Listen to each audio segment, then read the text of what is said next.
Mami, Iya, Pi? buat pempek crispy pakai ikan gabus bisa nggak ya? Bisa nggak ya? Kita coba yuk. Ayo.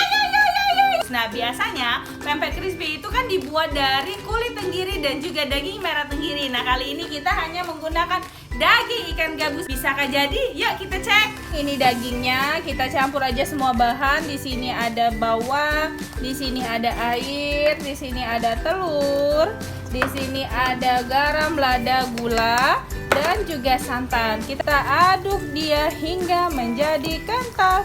Nah, setelah adonannya kental seperti ini ya Bu, sudah tidak jatuh lagi. Saatnya kita memasukkan sagu ke dalamnya. Nah, untuk crispy ini agak sedikit banyak ya. Nanti akan kita lapis lagi dengan tepung crispy. Kita ambil aja tepungnya, terus kita remet-remet sedikit di tepung crispy ini. Kita lebar-lebarkan seperti ini.